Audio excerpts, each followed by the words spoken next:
Citizen TV, the citizen power. Okay, ebusiafo, yamamu nyina akwaba edeba Citizen TV so. Citizen TV, the citizen power. Ebrason se yede ensem a etwahia wo mamu nyina ebrel. Na de edi kan edi muntintimai no. Ebinie. Between the year 2000 and 2008, you saw what happened. President Kufuor opened up this country. That was what we call the gateway to Africa. And they said we're the golden age of business. People were coming to our homes, to ask us for loans, ask us to come take loans and do business, Fidelity, Stanchart, Barclays. And then in 2008, I don't know if you remember, President Kufuor and the MPP government encountered two challenges. The water shortage, you remember? When in the morning, prices went up. In the morning, people will be walking around with yellow gallons. Which brought it to the studio. Amazing, and which brought the 4 gallon, issue. Yes. Then you remember the fuel price and then the fuel shortages. Yes. Where increase in rice. And that was when we had the global economic crunch and all of that. So because of these challenges, all the successes Kufuor chalked, National Health Insurance Scheme, free maternal care, proper F-cube at that time, Kufuor engineered this country to really rally together and do amazing things. People forgot about all of that. And then the NDC, that was when they put in the spin. ADB account, NIB account, this person has millions of this year, remember? Yes. Millions of that day. And the people of Ghana had no choice. They had to fall for the NDC propaganda. Then we lost power. And then between 2009 to 2016, even though there were genuine challenges in 2008, everybody acknowledges that this country was reversed to pre-2000. Then what happened? The same Kufuor descendants had to come in 2017. And so what we did, between 2017 to 2020, this country had actually been set on the path of growth. But for COVID, which is a fact. You can disagree, you can spin it, but that is the truth. In spite of all the borrowing, you will say we borrowed, but for COVID, we will not be in distress. Because the borrowing were actually invested at the right places, except that we encountered something nobody planned for, something we had not seen in the last 100 years. You see, so we have genuine challenges. We have genuine difficulties, but it doesn't negate all the successes we've chalked. And so in order for us not to go to what we experienced in 2017, in 2008, all we are saying is that let's protect the gains. Let's barricade what we've been able to achieve. Education, health, industrialization, energy, we need to protect it whilst we pursue the outstanding ones. Because we made that mistake. When we lost power to the NDC in 2009, what the NDC did was basically to throw away everything that Kufuor had said to do. And they put away the blueprints Kufuor had developed. And we basically retrogressed. And we don't want to go through that again. Because eventually, we are the same political party that is going to be called upon to come and try to fix these things. And the people of Ghana are very much aware. I work with the local government.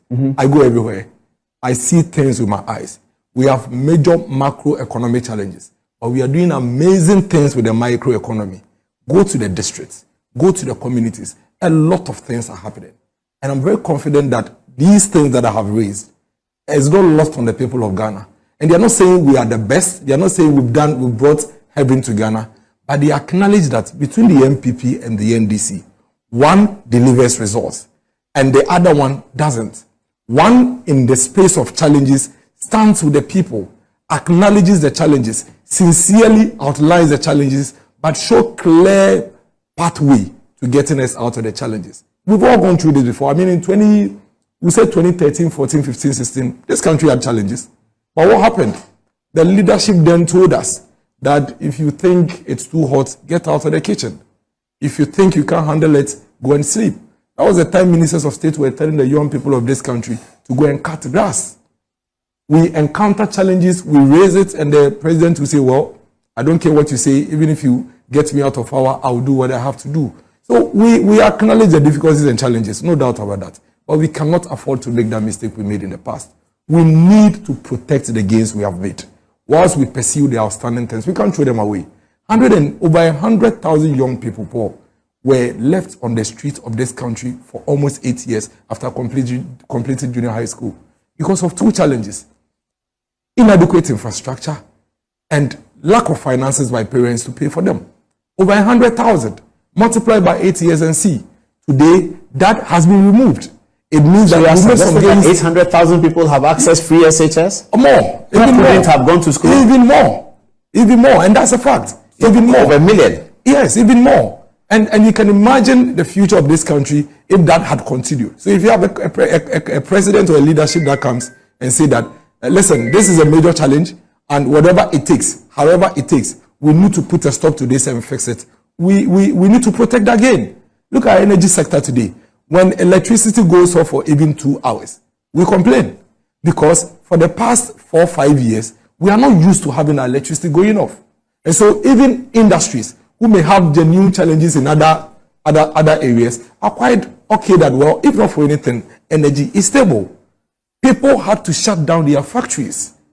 People had to lay off workers. Even media houses, you remember? Yes, of course. Even media houses had to lay off workers. In fact, media houses used to close at 10 p.m., 9 p.m. because they cannot run on genset.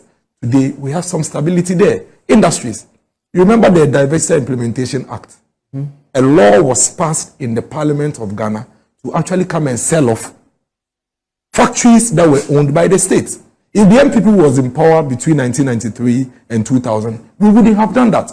We would have found creative ways to partner with private sector to revive those genuinely struggling industries. But they were sold, converted into churches, some converted into garages. Today, this is the only time in our Fourth Republic that we have a president and a government that has a deliberate program to industrialize this country. Albeit we haven't achieved all, but there is evidence to show that if not for anything at all, in the last 8 years, these factories are operating because of this initiative by this government. We need to protect that gain.